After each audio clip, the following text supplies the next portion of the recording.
My name is Franca. I am your host, and this is the Francamente podcast. I'm so excited to be here with you.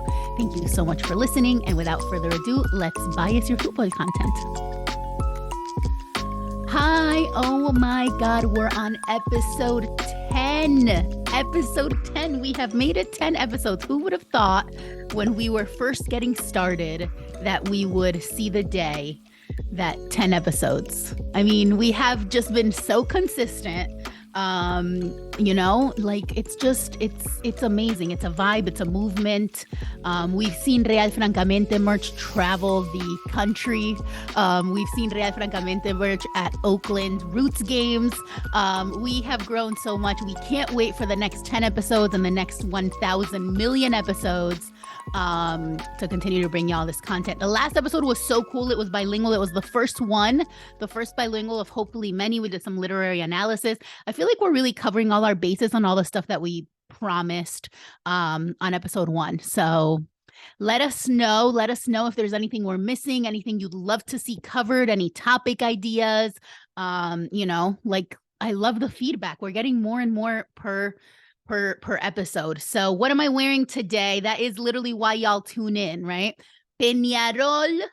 This is one of my favorite kits ever. It is a ladies cut Peñarol kit, and it fits so good. Like, it's like, it's just, I more brands and more teams should do ladies cut kits. I'm not even talking like if there's a women's team, that's awesome that they have those, but like the men's teams should have women fitting kits, right? Like, it fits different. I mean, I'm curvy and I feel like sometimes I feel like really like, really like smashed into those kits if they're not made for us. So do this more. This kit's like years old, but I love it so much. It always is in style because Peñarol never changes their colors. And I just feel so comfortable and free. And we need more of this, right? Like representation for the ladies and non-men. So what are we doing today? We're going to talk a little bit about a lot of stuff. So first, I want to do kind of like a check-in with where my teams are around the world. And then we're going to talk a little bit about sports washing. We haven't done that yet. We have a little bit with the World Cup episodes, but we're going to talk a little bit because some stuff's been happening that's not great. And we love nuance here on the Real Francamente podcast. And when our faves do stuff that's not great, we got to call it out. And today it's Messi's turn. But we'll get to that in the second half. First, I want to talk about so when people meet me, like especially in the football space, and ask like, oh, what team do you follow? It's always a really hard question for me to answer because I follow a lot of teams, and that's not because I follow some teams that I like that I wouldn't say like since birth, like I love Napoli. I'm so happy for Napoli, like incredibly happy for Napoli, especially for what it means for Maradona. I have my little Mönchengladbach love affair in Bundesliga. But I have hardcore teams that I follow in countries that I have connections to, whether through birth, family, or, ancestry, or where I live. That one, but so I have 4 teams like since birth. That it's just like, since birth or since their existence, right? 3 teams since birth, 4 since they've existed, because that includes the Red Bulls, formerly known as the Metro Stars, which is what they'll always be known in my heart. And then my Premier League team, which I do follow and love so much, but I came onto the Premier League late, right? So my teams are in Uruguay, it's Peñarol. Shouts to the kit. In Argentina, it's Boca Juniors. In the US, it's the fucking Red Bulls, whom I'm so over. And then obviously Barcelona, and then Manchester United. So we're going to do a little bit of a rundown recap of where they're at in the table. It's interesting. My table is like in order of who's doing best. Okay. We're going to start with La Liga. So Barcelona is killing it at the top of the league. I mean, literally like miles ahead of Atletico Madrid, who's second, and the team that shall not be named is third. But like, I mean, they're killing it. They're running away with it. Which is awesome. It's cool to like be tranquil, for once at the top of the league. It's been a while for us in La Liga that it's been this like chill. Normally, you're fighting to the death till the end. So that's pretty cool. And then we go to La Primera División Uruguay. And Peñarol is up there. They're at the top, but there's only a 7-point difference with the team that shall not be named that's right below them. So let's talk about this for a little bit. So La Liga is a 2-team league, sometimes 3. Okay, so modern football has created this phenomenon where, because of the money that's involved and the investment and all of that, leagues tend to be 1 to like maybe 3-team leagues. That means that there's leagues like Ligue 1, where and I do like Marseille and Ligue 1, where like PSG, it's boring. Bundesliga too, it's boring. 1 team wins it every single year, right? It's boring. And PSG is linked to lots of dirty money through sports washing. And so it makes it even more boring, because it's like, yeah, you can spend billions of dollars on players. Of course you're going to win the league every year. What is the point? What is the point, right? So La Liga is a 2-team league, and sometimes we can stretch that to 3 if we include Atletico Madrid. And that doesn't mean that there's not seasons where there may be like a Cinderella story, right? Of course that could happen. It happens all the time. But it's not often, right? When you look at the history of who's won it the most, it only gets worse and worse in terms of how much money gets, thrown into the game. In Uruguay, it's the same thing. It's a 2-team league. Peñarol and Nacional at the top. And like sometimes, again, you'll get like a Cinderella story, like a 1 league wonder team will win, and like everyone's excited. So the 2 teams at the top, Peñarol and Nacional, they're the 2 big teams. And everyone is either a Peñarol fan, a Nacional fan, or a hater of both.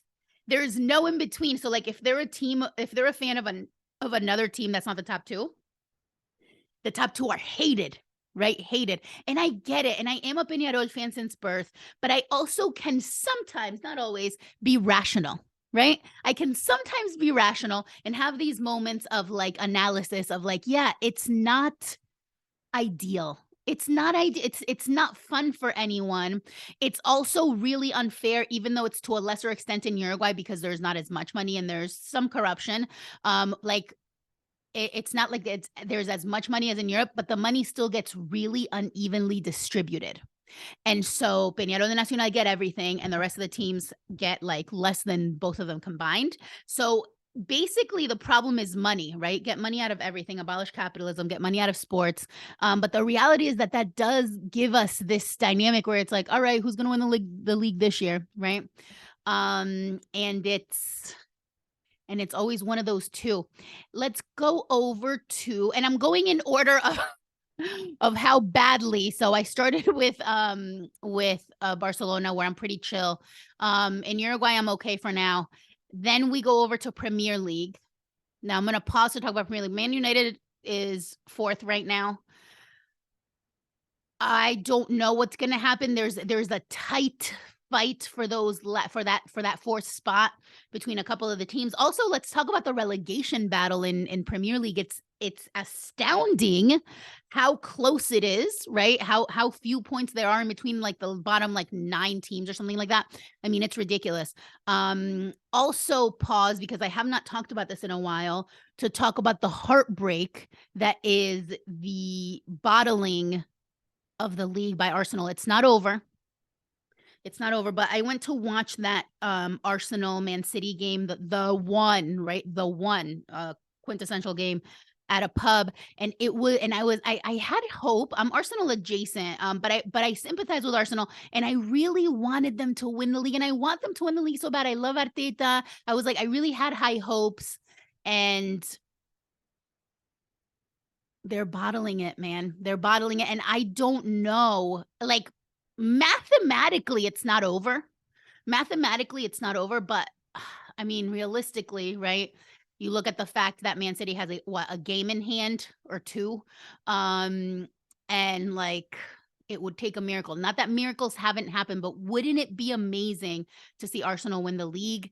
Ugh, like, it's so that there's another example, right? We've got Man City with all of that dirty money. Once they came into that dirty oil money, it was over.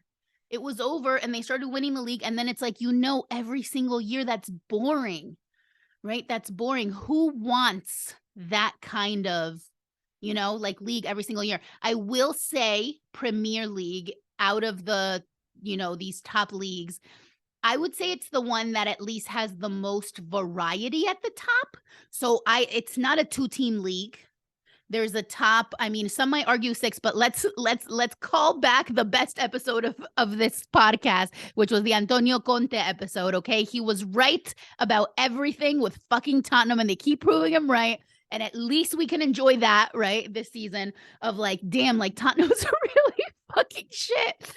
But so Tottenham, I wouldn't say they're in the top 6 anywhere near it right now, but you do have a variety at the top 6, I would say, that you don't see in any other top leagues, and I think that's beautiful. I think you can I mean, like, the fact that Newcastle is in the top now is obviously related to oil money too. This is all related to our topic for the day because, like, they're gonna be up there with City in the next few years. I think we all see it coming. I think, it's obvious the way it's working with this, this new acquisition of ownership, and it's just a matter of time.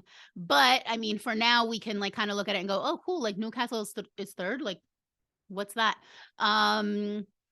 But it's predictable, right? It's predictable anymore that whatever team gets that dirty oil money, and um it's happening more and more frequently, because this happened when, folks got really excited for United, that, like, Glazers out, they want, like, the ownership out. Everyone got so excited, and then what happened?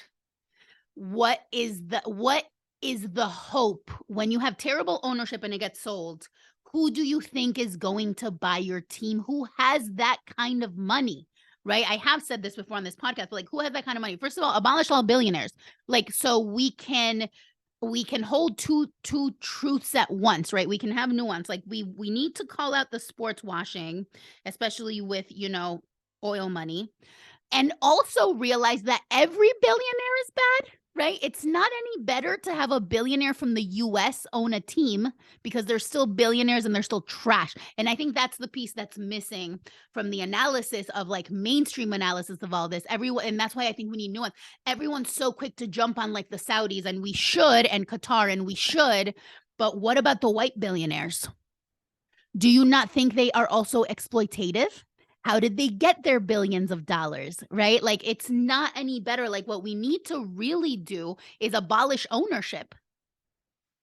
Bundesliga, I think they play into it a little much because it is not as cut and dry as this, but they proudly say they're, like, 51% fan owned. So no decisions can be made, right, without that contingent, which is awesome. But there's also some nuance there about, like, what's really true and what isn't.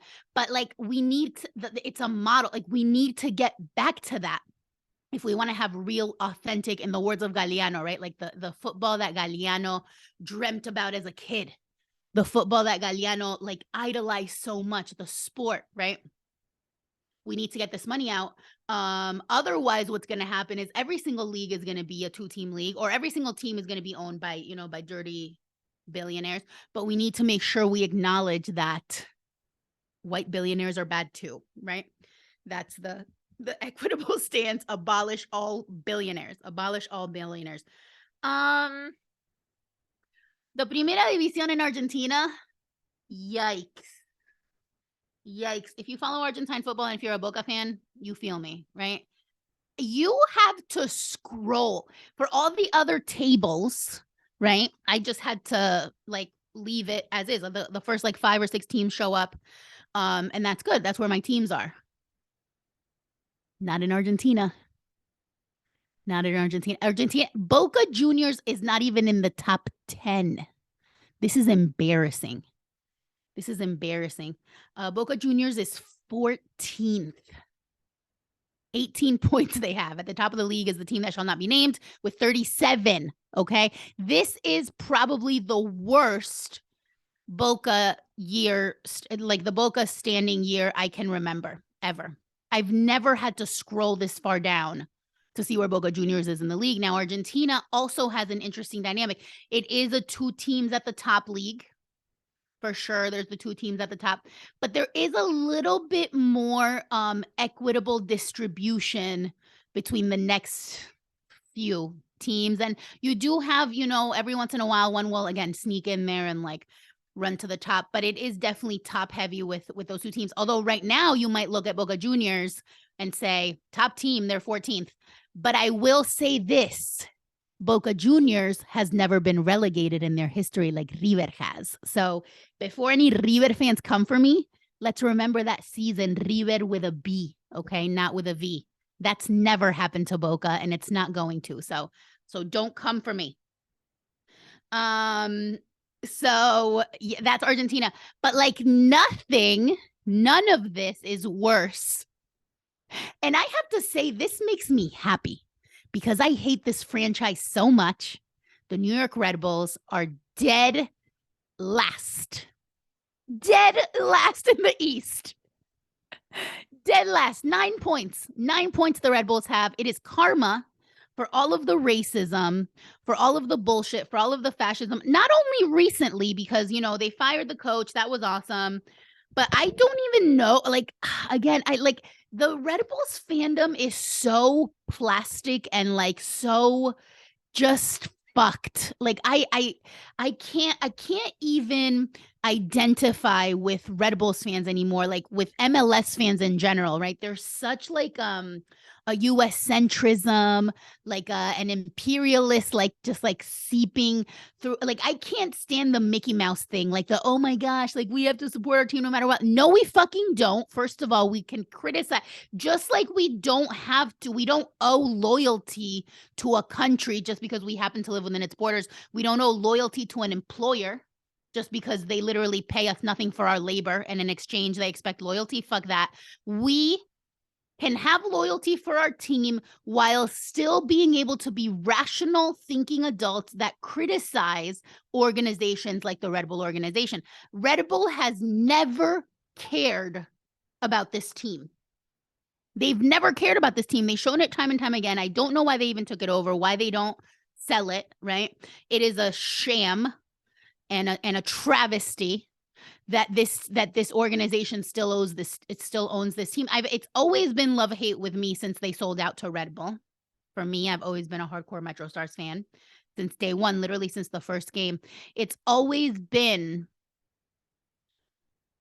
love-hate since then. I kind of hopped back on when they got the stadium and I was like, okay, the stadium's cool, it's good, it's nice, you know, it's soccer specific, that's cool. It's one of the first in the league. So I kind of came back a little bit when Henri was there, but like everything has gone to shit in the past few years. This isn't new. This isn't news. This isn't due to one coach. Like the organization's cursed. They're one of the only original teams left that has never won. And I always forget this stat, but I don't really care. That has never won the MLS Cup, but they've won a couple supporter shields, which that's the true champion to me. Points. That's how the world works, right? Fuck playoffs. But with all of that being said, fuck the Red Bulls. Fuck the organization. Fuck it all. And who are they going to bring in to coach that you think is going to be that much better? I talk about this so much. Who is going to come in and save this team at this point?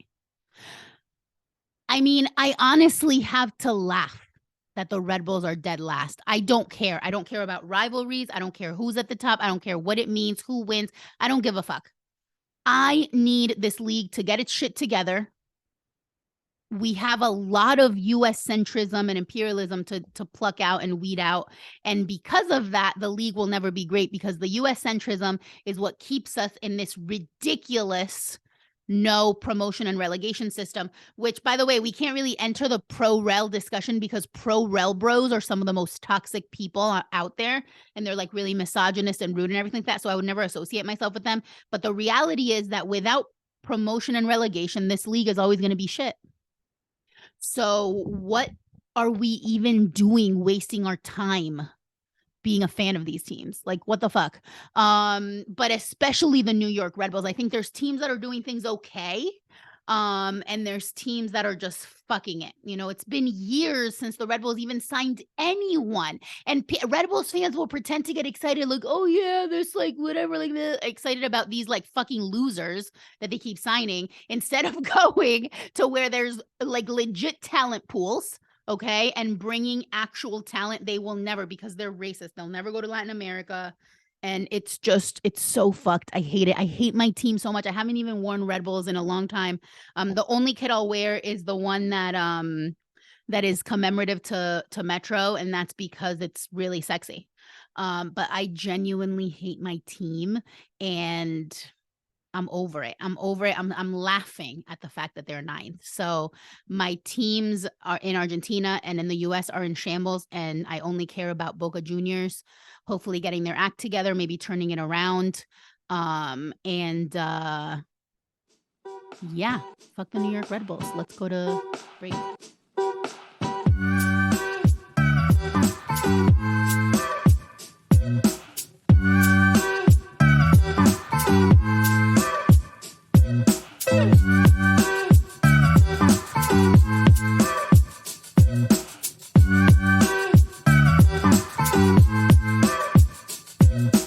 Hey, make sure to follow and subscribe to the podcast on your favorite platform so you never miss an episode. And help us out by leaving a rating and review, and remember to share it with a friend. Don't forget to follow Franca on Twitter and Instagram at Francamente for the latest news.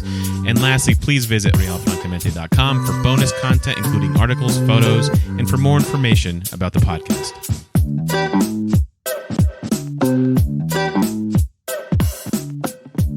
So we are back. I just want to say one more thing about MLS, which is that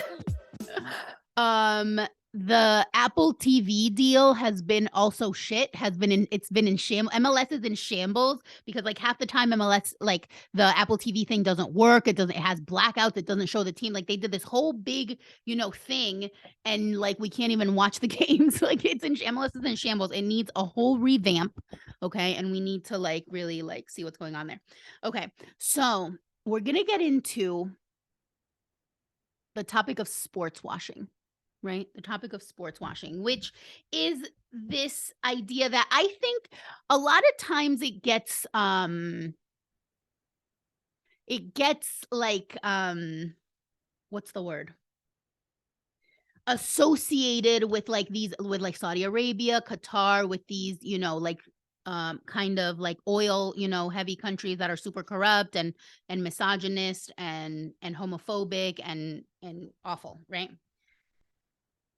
But I wouldn't be me if I didn't redefine some terms, right? Because why is it not sports washing when a US billionaire goes and tries to colonize a European league team with their billions of dollars? Why is that not sports washing? It's the same thing, right? It's the same thing. It's literally using a team to like clean up your books, right? Or whatever, like make it like, it's basically like a money laundering scheme, right? Why do, and I know the answer, this is rhetorical, right? Why do United Station or Western billionaires get a pass from being complicit in sports washing? We know why, right? We know why. But let's unpack that, right? When we talk about it and we demonize all these countries, which we should. By the way, when I say this, I never mean don't talk bad about like the Saudi Arabia money and Qatari money. Like, I'm not saying that, but like we need to have the same energy for all billionaires across the board, because they all got their money in corrupt, exploitative ways. And now they're using it, to like to buy teams. And I think that's weird. But with the nuance discussion, we need to talk, and I know that because stan culture is a thing, sometimes we can't have discussions about faves, right? Favorites, without people jumping to like, oh, but this is like, what do you prefer? Like this other thing? Or like, oh my gosh, yeah, like, of course he sucks. Now we're all team, whatever, whoever's on the opposite side. No, that's not what this is about. This is called nuance. And even our faves, one of my favorite things to say a couple of years ago, that I'm bringing back now, was your fave is probably problematic, right? And that applies to anyone or anything we stan, whether it's singers, artists, whether it's football players. Okay, your fave is probably problematic. And so one of the people I praise the most in all of world football is Lionel Messi. Like, you can't, I mean, he is the best player, hands down. There's no question. He's now won everything, but even before it was not even a question, right? Of who he is, how he is as a player. Not only is he a great player, but he is a great person for the most part, right? He stays out of scandal. He cares about football first and foremost. And he's humble. And he has done really great work with human rights organizations such as the Abuelas de Plaza de Mayo, which is what that, if you're watching on YouTube, that little handkerchief back there is to commemorate the disappeared folks during the dictatorship. And he did work with that organization that helps to unite grandchildren that were disappeared, right, with their families. And that's all great. And he's just an incredible human being. And also, first of all, he plays for PSG. And let's pause there for a second, because let's talk about the disrespect he's facing at PSG for no reason except for this like weird, like fabricated rivalry that's been created with Mbappe. For what reason? I mean, Mbappe's an idiot. Like, I used to like him, and then after all this bullshit, like, I don't like him anymore. But also, like, people blow it out of proportion, right? Like, do they really hate each other, or is it just like, okay, that Argentina won the World Cup, and now like PSG fans are like booing Messi? And I think that's so disrespectful. Like, thanks to him, right, you have what you have lately. Like, you don't think, I mean, I just think it's so rude, the way PSG is treating him. And he wants to leave, and he's wanted to leave. He never even wanted to go there in the first place. He wanted to stay at Barcelona. He was loyal. He was the last of a dying breed of loyal players that don't chase money. He's in it for the love of this team that he's played at since he was 12 years old. And yet, they couldn't work out the contract, and whatever happened, and he ended up going to PSG. But that doesn't absolve him of being complicit in the sports washing that goes on at PSG. So already that's something we can criticize. And through that, like, partnership or whatever with PSG, he has, whether knowingly or not, and it doesn't really matter because there's no excuse these days to not have the information, right? Like, we all infantilize Messi, myself included. I'm always like, he's a baby, he's a little kid, like, oh my God, he's so cute. And like, yeah, a part of him is very childlike. Like, he plays and he cares about the ball and his feet, and that's it. He doesn't give a fuck about anything else. He doesn't even know half the time when he hits a milestone. People are like, oh, his 1000th game. He was like, oh, that was today. Like, he does not care. He doesn't care about any of it. But you have to draw the line somewhere, right? Where like, he's not that innocent in what he's doing for helping to, as this article that's in Spanish, that's an article from Clarín, okay, from Página 12 in Argentina.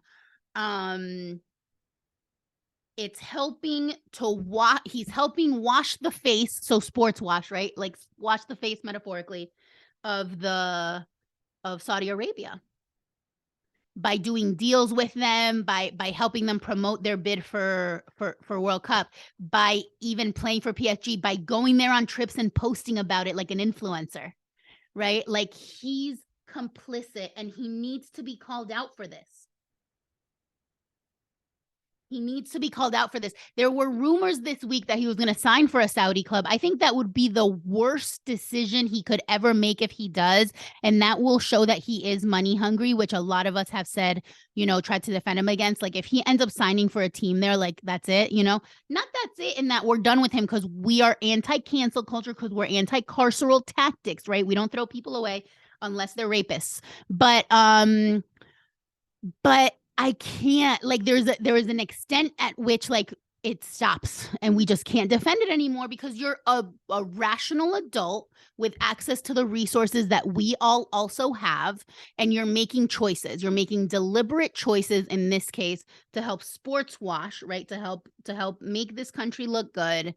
And that is a problem. First of all, when he signed on, this was announced during the World Cup, actually. Like when he signed on to this deal where he's going to help like promote the World Cup bid, right, for Saudi Arabia, it was a big problem because in 2000, when did they launch that? Because it was him joint with Luis Suarez, and they had their little kits that said 2030. They launched it, I feel like, a while ago, not even in 2020, like earlier than that. Maybe in the 2014 World Cup, they launched their joint bid for Uruguay and Argentina to host, because Uruguay hosted the very first one in 2030 is the 100th anniversary. So it would be awesome for it to return. But obviously, because so much has changed in modern football, it would need to be joint because Uruguay's too little, right, to just host by itself. So there's this lovely picture of Suarez and Messi with their little kit that spelled, one has 20, one has 30, to like kind of launch their bid. So Messi was kind of on board for that. So how are you gonna sign a contract to help promote Saudi Arabia's bid for 2030 when your own country is in a bid? And that's the country that should get it philosophically. If we want any semblance of this, like, spirit of football in the Galliano sense, and how much we like love to like, reminisce and whatever, it has to be in Uruguay, in South America, because it would be joint with Argentina. And I don't know who, another country. It has to return. It would be like just the best, the best way to kind of commemorate those 100 years. We know everything's about money nowadays. Like, is every World Cup from now on just gonna be in a sports washing country? That's where we're headed. The last time it would, like, it's sad. It's sad. It's sad to see someone like Messi, who has a good head on his shoulders, who has done really, really great humanitarian work, who's a great person and very, very humble. It's sad to see him go this low to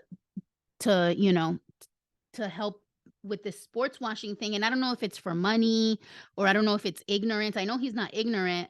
But what is you doing, baby? What is you doing? Like, okay, Ronaldo did it, and that made sense. Ronaldo did it, and that made sense because he's a fucking asshole, right? Like, he's a money hungry, arrogant rapist. And it makes sense that he would do this money grab at the end of his career, when he could have just like either retired as a hero in Portugal, or like just like fucked off, right? With the money he has, he doesn't need any more money. We all hated Ronaldo for that. And now Messi's going to follow in his footsteps. What do? We all got to eat it. Now on the rape thing, no, because like Ronaldo's a rapist and that's it. There's no like, redeeming that. But if Messi follows suit, if Messi ends up playing for Saudi Arabia, but even the fact that he's just doing this, like helping to like make them look good, I don't like it, man. I don't like it. And at the same time, we have to look at the nuance, because a lot of people are hypocrites. And they'll call out like Manchester City and PSG, as we should, and myself included. I also call them out, right? We should call them out. But what about Arsenal Stadium is called the Emirates? You don't think that's a little bit sports washy? Barcelona has ties also to some, to some questionable sponsorships. It is rare these days to not have some sort of complicity, right, in all of our teams. And so we have to be very careful when we're criticizing things that we are also complicit in. It's called nuance, but we need to always be self-reflecting, right? Before we criticize another, look at your own house, right? Look at your own house. And it's a problem because it taints football, right? It's tainted. It's only getting worse and worse. And Galeano called this all out, right? But it's only getting worse and worse. And what can we do about it? We're all fucking hypocrites, right? We're all fucking hypocrites, myself included. And first and foremost, because I can't enjoy shit. Okay? I can't enjoy shit. People tell me all the time, I watch something, I have to analyze it in this way, always football, right? People are like, can you turn it off? No, I fucking can't. But trust me, I wish I could sometimes because ignorant people are so happy. And I would like to be happy sometimes, okay? No, I can't turn it off. I can't enjoy shit. I love football as a sport since birth. Like it's in my blood, right? It's in my blood. And I'm always watching it with like a pang of guilt. Where even when a team wins that I love, I'm always like, oh shit, it's fucking modern football. Where's that money going? Right? Like I can't enjoy shit. And I'm a fucking hypocrite because what I should be doing as I'm calling out all this bullshit is boycotting the whole shit, all of it, all of FIFA, everything, right? And just like sitting on my hands and not watching my beloved sport. That's what I should be doing, right? Now, another point is that there's no ethical consumption under capitalism, which also gets overused by people who use it as an excuse to like, be like, oh, well, there's no ethical consumption under capitalism. It's okay that I have 13 Birkin bags, like, no, there's a limit. No ethical consumption under capitalism is for living with the fact that we got to have cell phones. Most of us have iPhones and iPhones are made in sweatshops. All phones are made in sweatshops, right? And we got to have computers because it's 2023 and all computers are made in sweatshops and like our clothes and fast fashion is made in sweatshops and that's fucking bullshit. And also we can't afford expensive clothes sometimes. So that's what no ethical consumption under capitalism is. It's not a free for all for us to just like go fucking buck wild. But it does come in because it's like, okay, yes, I'm a hypocrite. I'm calling it out. I call myself out first and foremost by still watching football. I can watch it while criticizing. And to me, that's a little bit more sustainable. And that's how I sleep at night. But if I'm not watching football, what am I doing? Is there anything these days that is not tainted? Certainly no sport. There's no sport we can watch that is not tainted by this bullshit. And so then what are we left with? TV. Okay, Hollywood's fucking imperialist propaganda bullshit too. So maybe we can watch some independent films or like movies from abroad. TV, Netflix, Amazon, Hulu, it's all corporations. What are we left with and what can we enjoy if we continue to like, to go down this rabbit hole? But what I do think also is that there needs to be the nuance of us being able to call this out and talk about it so that there is a chance that maybe, like something will change. I don't know. I don't have hope for real, but I have to keep the facade of hope alive if I'm going to keep doing this work, right? It's the only way. And ultimately, everything is shit.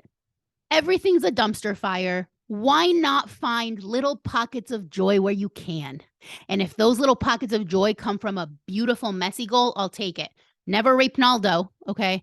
But Messi, I'm going to fucking enjoy it whilst also being able to have these nuanced, critical discussions. And I can't fathom living in a space where this isn't the norm. I can't comprehend just being able to mindlessly watch anything, let alone football, to be like, oh yeah, rah, rah, rah. Like I'll wear the kits, I'll do the whole shit. But deep down inside, I'm always, there's that little like pang of guilt, right? That I'm complicit in this fucking bullshit. And then I end up not enjoying anything. So nice life to me. But this really is my passion. And so I just love this. I love to have these discussions and I love to open minds. And wherever I go lately, I have validation and reassurance that I am doing the right thing. I've been getting so much just like the universe is blessing me with all these messages.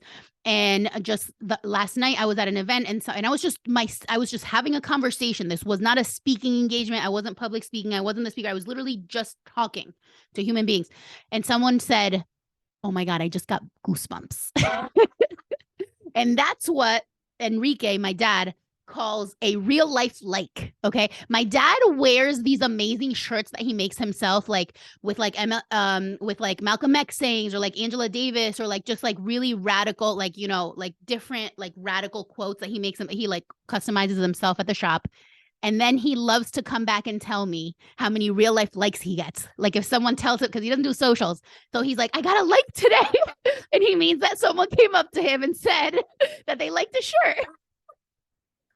And it's so cute. And that's literally me, right? Like I've been getting real life likes, real life feedback on just existing as myself. And I think that's beautiful. And so I do think that while sometimes it's hard not to internalize the haters' voices that say like, "Oh, she's this, she's too radical, she's whatever, like shut the fuck up." I mean, I don't know. I imagine that's what the haters are saying, right? But like, it's hard to not internalize that. But then I get real life likes and real life feedback that's like, "No, we fucking need this shit." The amount of people that message me, the next step, y'all, by the way, I'm going to call y'all out. Private praise is great. Please share that shit. Like share it publicly, because otherwise, like, it doesn't do me any good to like only get those things in DM. So like share it, you know, like don't be scared. Okay. Like let's all be a little more bold, a little more fucking revolutionary. Let's bias our football country and a country and unapologetically share my shit. Okay. That's how you can be. People are like, "How can I be like you?" Share my fucking shit and support me in public. Cause in private is great, but like, come on, y'all. Come on. Anyway, no, that's just my little rant. But if you are having these thoughts where you're like, "Oh my God, I like want to like be more vocal. I want to like learn how to be like her." Just fucking do it. Because guess what? Haters are going to hate. Okay. They're going to hate. They're going to find something for it. So you might as well stand for something and be yourself, because if people are going to come for you, they're going to come for you. But like for me, it's about authenticity. And if I'm being my authentic self, it doesn't matter to me what anyone says, literally, because fuck them. I know I'm saying the right thing in my heart. So, I don't know. It feels like a good note to end on. But keep on biasing your football content. Keep on abolishing neutrality, abolishing capitalism, and having these nuanced discussions, because there's really nowhere else where they're happening. There's really it's so rare to find a mainstream place that will be having discussions anywhere near like this, but even like not mainstream. Like many, you know, people just are like so scared and want to maintain the status quo that like we just keep doing the same shit. Do things a little bit differently, a little bit more authentically, and bias your football content. Gracias. Thank you so much for listening today. I hope you liked it. This has been Real Francamente, the podcast. My name is Franca, and I'm your host. Be sure to follow us on Twitter and Instagram. It's at Real Francamente on both. And check out our website, www.realfrancamente.com, where you can find lots of content, or contact us directly, or contact us on socials, however you want. Send us questions, send us comments, and also share. All links and ads will be in the show notes if you need them or want them, and for ease of not having to spell anything yourself. Please subscribe to the pod on your favorite platform, and maybe leave us a rating and a review if you like it, and share with your friends. Don't forget to bias your football content. Gracias y ciao.